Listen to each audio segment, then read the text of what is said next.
विद्यार्थियों, आप पढ़ रहे थे पत्र लेखनम, अर्थात पत्र लेखन में प्रार्थना पत्र किस प्रकार लिखा जाता है, तो वो आप सीख रहे थे। और पहले भाग में आपने जाना कि अवकाश के लिए प्रार्थना पत्र किस प्रकार लिखा जाता है। प्रिय विद्यार्थियों, आपने सीखा कि जो प्रार्थना पत्र है अवकाश के लिए, वो 3 तरीके से आप लिख सकते हैं, चाहे आपकी बीमारी के कारण, चाहे आपको विवाह में जाना है, या फिर कोई आकस्मिक कार्य घर पर आने के कारण आप अवकाश ले सकते हैं।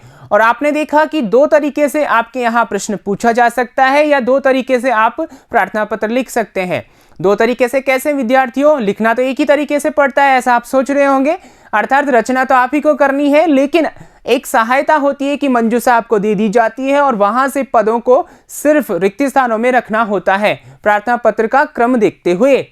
और दूसरा जो है वो सीधा, अगर आपको याद है तो आप सीधा लिख सकते हो बिना कैसे रिक्त स्थानों की पूर्ति किए। जब आप अपने प्रधानाध्यापिका या प्रधानाध्यापक को प्रार्थना पत्र लिखते हैं तो सीधा ही लिखते हैं, क्योंकि आपको पूरा याद होता है, ठीक है। लेकिन परीक्षा की दृष्टि से हमने 2 प्रकार देखे थे, ठीक है ना विद्यार्थियों, और आपने समझ लिया था अच्छे से, ठीक है। कुछ महत्वपूर्ण बातें भी आपको बताई गई थी, आपने नोट कर लिया होगा, ठीक है ना। तो आइए इसी उत्साह के साथ, कॉपी पेन आपके साथ में होंगे, हाथ में होंगे, तो शुरुआत करते हैं आज इस कक्षा की शुल्क मुक्ति अर्थम प्रार्थना पत्रम, यानी कि शुल्क मुक्ति के लिए प्रार्थना पत्र कैसे लिखा जाता है, क्या इसमें विषय वस्तु होती है, वही हम यहाँ पर जानने वाले हैं। और शुल्क मुक्ति का अर्थ तो जानते होंगे ना विद्यार्थियों, यानी कि फीस माफी के लिए प्रार्थना पत्र। तो आइए विद्यार्थियों शुरुआत करते हैं। यहाँ पर देखिए प्रश्न है आपके पास में, कैसा प्रश्न हो सकता है, तो देखिए, अधोलिखितम प्रार्थना पत्रम मंजूषायाम प्रदत्त पदई पूरयित्वा उत्तर पुस्तिकायाम पुनः लिखत, ठीक है। तो यहां पर देखिए विद्यार्थियों, अधोलिखितम प्रार्थना पत्रम, अधोलिखित प्रार्थना पत्र जो है नीचे बताया गया, मतलब आगे बताने वाला जो है मंजूषायाम, उसमें मंजूषा के जो मंजूषा है आपकी, इसमें दिए गए पदों के आधार पर उत्तर पुस्तिका में वापस लिखना है, यानी कि मंजूषा से ये पद उठाइए और उसमें लिखिए, यानी कि उस पत्र में, उस प्रार्थना पत्र में, और वहां पर फिर आप पुनः अपनी उत्तर पुस्तिका में लिख लीजिए।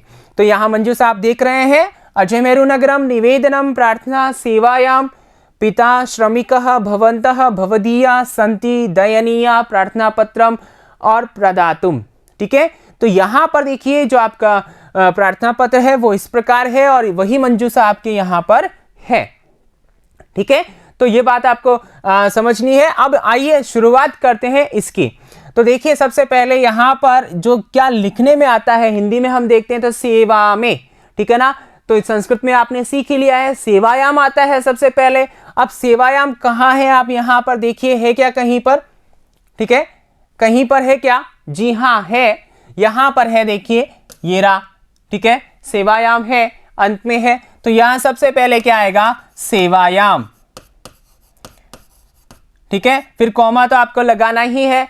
एक बात विद्यार्थियों ध्यान रखिएगा, सबसे पहले जब रिक्त स्थान वाला ऐसा प्रार्थना पत्र आ जाए तो आपको एक बात महत्वपूर्ण रूप से ध्यान रखनी है, वो ये कि यहां पर रिक्त स्थान कितने हैं गिन लीजिए, ठीक है। पहली बात, आपको आसानी होगी भरने में। 1 2 3 4 5 6 7 8 9 10 11 12 रिक्त स्थान है। अब आपकी मंजूषा जो है उसमें भी पद गिन लीजिए, क्या 12 पद हैं या कम है या ज्यादा है, ठीक है ना। तो यहां पर देखिए 1 2 3 4 5 6 7 8 9 10 11 12, यानी कि बराबर है, तो सही है, ठीक है ना। कभी कभी ऐसा होता है विद्यार्थियों, ऐसा क्यों बताया आपको, क्योंकि परीक्षा में कभी 11 ही रिक्त स्थान हो और पद आ गए 12, ठीक है, या 10 पद आ गए और रिक्त स्थान है 9, ठीक है, या उल्टा भी हो सकता है कि पद आ गए 9 और रिक्त स्थान है 10। तो वहां पर आपको पत्र को समझने में और रिक्त स्थानों में ये पद भरने में परेशानी आ सकती है, लेकिन ऐसा नहीं हो, इसलिए पहले आप पदों को गिन लीजिए, रिक्त स्थानों को गिन लीजिए, और फिर जिस हिसाब से अर्थ आ रहा है आप उनको भरते जाइए, आपका पत्र तैयार हो जाएगा, प्रार्थना पत्र या पत्र आपका तैयार हो जाएगा। तो यहां पर देखिए आपको पता है सेवायाम सबसे पहले आता है, उसके बाद में क्या आएगा, उसके बाद में श्रीमंतः प्रधानाध्यापक महोदयाः, ठीक है, श्रीमान प्रधानाध्यापक महोदय। अच्छा, यहाँ पर प्रधानाध्यापक महोदय था या महोदया, तो यहाँ पर देखिए ऐसा कुछ भी निर्देशित नहीं है प्रश्न में कि अधोलिखितम प्रार्थना पत्रम मंजूषायाम प्रदत्तई पदई पूरयित्वा, तो यहाँ पर कोई निर्देश नहीं है, इसीलिए यहाँ पर प्रधानाध्यापक महोदया ऐसा लिखा हुआ है। ठीक है, यहाँ पर प्रधानाध्यापिका महोदया भी आ सकता है। ठीक है, लेकिन फिर यहाँ श्रीमती आ जाएगा। आगे बात समझ में।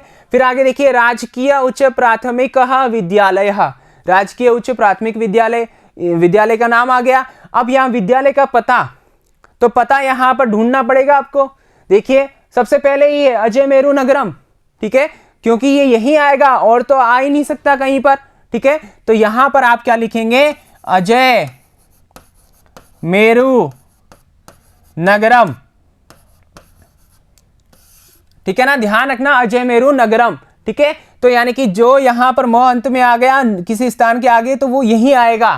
ठीक है, तो यहां पर ये 3 लाइनें आपको ध्यान रखनी है। यहां पर तो आप क्या लिखेंगे, जो भी प्रधानाध्यापक होगा, ठीक है ना, या अध्यापिका होगी उसका, ठीक है ना, संबोधन, और यहां पर फिर या लिखेंगे स्कूल का नाम और स्कूल का पता, या तीसरी लाइन में आप लिखेंगे। आ गई बात समझ में। ठीक है, फिर है विषय, शुल्क मुक्त्यर्थम, शुल्क मुक्ति के लिए क्या लिख रहे हैं आप, प्रार्थना पत्र लिख रहे हैं। तो यहां पर देखिए प्रार्थना पत्र है क्या, ठीक है, देखो ये आ गया है, सेवायाम आ गया है, जी हाँ प्रार्थना पत्रम है। तो यहां आप क्या लिखेंगे, प्रार्थना पत्रम। ठीक है ना, समझ में आ गया, प्रार्थना पत्र आपने लिख दिया। अब यहां पर देखिए विद्यार्थियों, यहां नंबर आप लिख सकते हो, नंबर नहीं भी लिखे तो कोई दिक्कत नहीं है। ठीक है ना, आगे बात समझ में। तो यहां पर ये हो गया, ठीक है, यहां तक। फिर आगे देखिए, महोदयाः सविनयम, आगे क्या आएगा, यहां पर क्या लिखते थे, विनय पूर्वक। ठीक है, निवेदन है तो निवेदनम, तो निवेदनम है क्या यहां पर देखिएगा कहीं पर, जी हाँ है, तो यहां निवेदनम आप लिखेंगे, निवेदनम।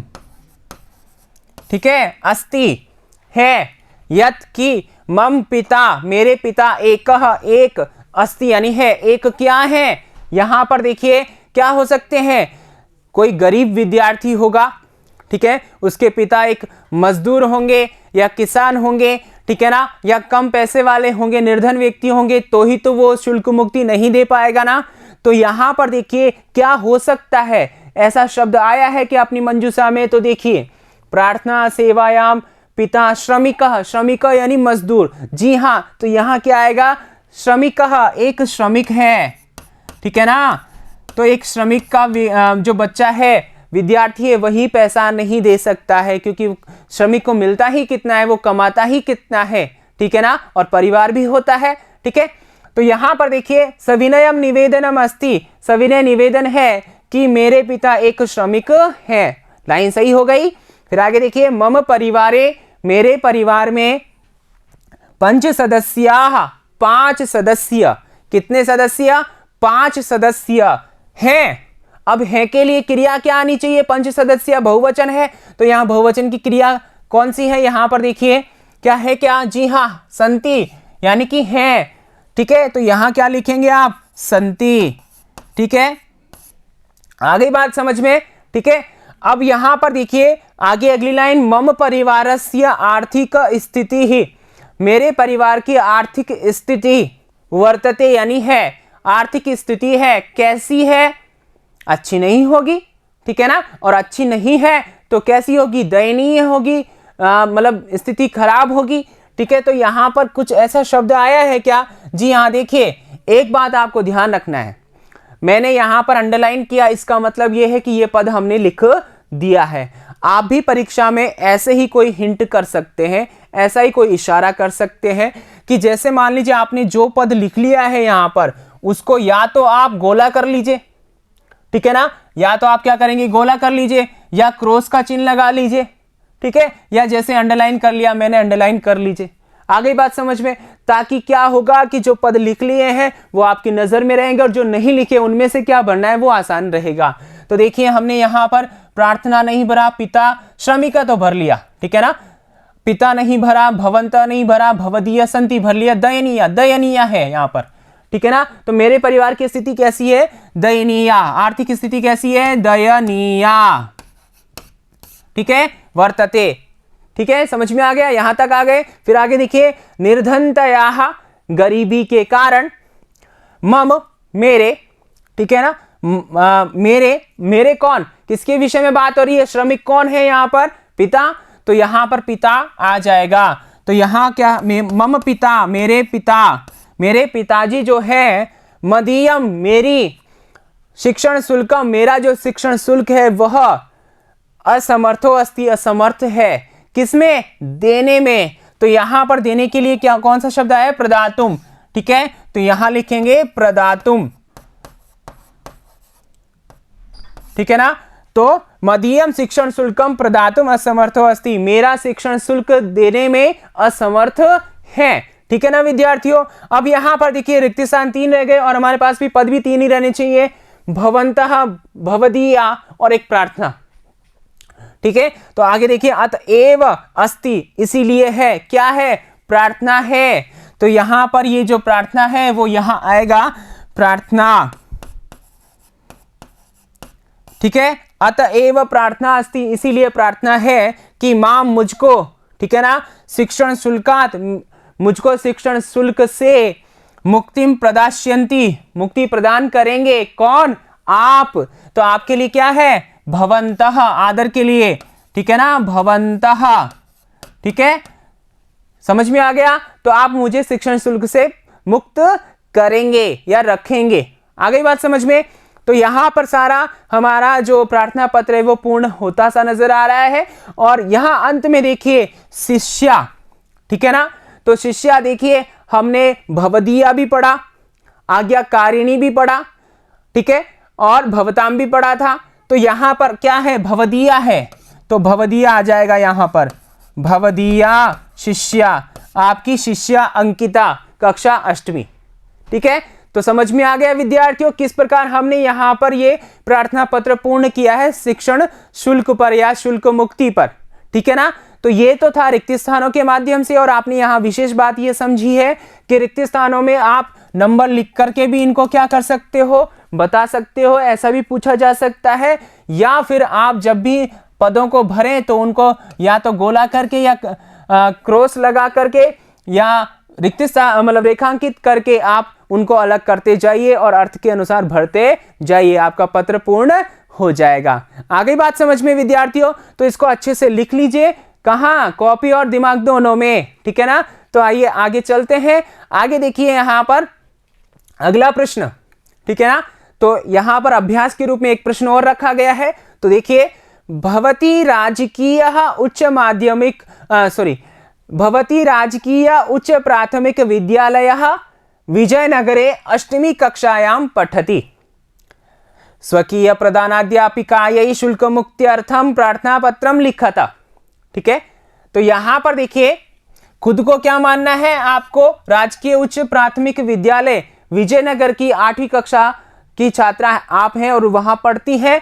तो स्वकीय प्रधानाध्यापिकायै यानी प्रधानाध्यापिका को, ठीक है ना, स्त्रीलिंग की बात हो रही है, शुल्क मुक्त्यर्थम प्रार्थना पत्रम लिखत। ठीक है ना, लिखो। समझ में आ गया।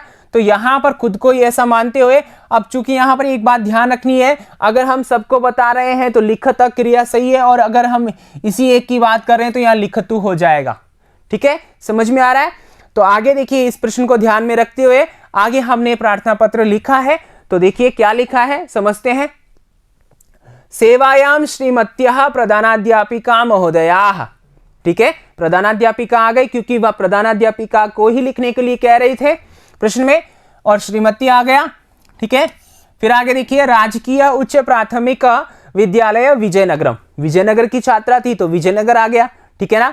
तो ये तो क्या है अपने पास में, यहां पर जो संस्था प्रदान है, ठीक है ना, संस्था प्रदान आएगा यहां पर। ठीक है, और यहां स्कूल का नाम, स्कूल मतलब विद्यालय का नाम, ठीक है, विद्यालय का नाम, और यहां विद्यालय का यानी स्कूल का पता। समझ में आ रहा है। तो ये 3 लाइनें आपकी इस प्रकार हैं, और यहां पर देखिएगा कॉमा, कॉमा और पूर्ण विराम इस प्रकार होगा। ठीक है, तो यहां पर ये आपने देख लिया। फिर आगे देखिए, यहां विषय नहीं लिखा गया है, ठीक है ना। क्या नहीं लिखा गया है, यहां पर विषय नहीं है, तो यहां विषय आपको लिखना पड़ेगा। यहां बीच में आपको विषय लिखना पड़ेगा यहां पर, ठीक है ना। विषय आप क्या लिखेंगे, विषय, ठीक है। शुल्क मुक्त्यर्थम प्रार्थना पत्रम, ठीक है ना। शुल्क मुक्त्यर्थम प्रार्थना पत्रम, ये आप लिखेंगे यहां पर, ठीक है ना।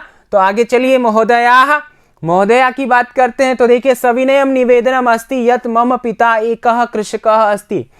सविनय निवेदन है कि मेरे पिता एक कृषक हैं। मम परिवारे, मेरे परिवार में 8 सदस्याः सन्ति, 8 सदस्य हैं। मम परिवारस्य आर्थिक स्थिति ही, मेरे परिवार की आर्थिक स्थिति दयनीयः वर्तते, दयनीय है। निर्धनतायाः, मम पिता, गरीबी के कारण, निर्धनता के कारण मेरे पिता, मदीयम, मेरा शिक्षण शुल्कम, मेरा जो शिक्षण शुल्क है उसको प्रदातुम असमर्थ अस्ति, देने में असमर्थ है। अतएव प्रार्थना अस्ति, इसलिए प्रार्थना है कि माम, मुझको शिक्षण शुल्क से मुक्तिम प्रदाय, मुक्ति देकर अनुग्रहिष्यन्ति भवन्त, अनुग्रहण करेंगे आप मुझे अनुग्रहित करेंगे, मेरे पे कृपा करेंगे। धन्यवादः। दिनांक आपकी आ गई 10/12/2020, ठीक है ना। और भवदा आज्ञाकारिणी शिष्या अर्पिता, कक्षा 8वीं, ठीक है ना। तो यहां पर जो भी आप हैं, ठीक है, नाम आता है अगर प्रश्न में तो नाम लिखना है, और नाम नहीं आता है तो जो आपका नाम है वो यहां पर लिखना है। लेकिन ध्यान रखना, यहां पर आप एक छात्रा है तो छात्रा का ही नाम लिखें, छात्र का नहीं। आप भले ही छात्र हो लेकिन छात्रा का ही यहां पर नाम लिखें, ठीक है ना। तो इस प्रकार यह हमारा क्या हो जाता है, प्रार्थना पत्र पूरा हो जाता है शुल्क मुक्ति पर, ठीक है ना। तो ये बात आपको समझ में आ गई होगी। तो इस प्रकार देखिए विद्यार्थियों, आपने पहले भाग में अवकाश के लिए प्रार्थना पत्र देखा, दूसरे भाग में शुल्क मुक्ति के लिए प्रार्थना पत्र देखा। अब यहां पर बच जाता है आपके लिए स्थानांतरण प्रमाण पत्र प्राप्ति के लिए प्रार्थना पत्र, तो वो हम पढ़ेंगे अगले भाग में। तो मैं लेता हूं विदा, धन्यवाद।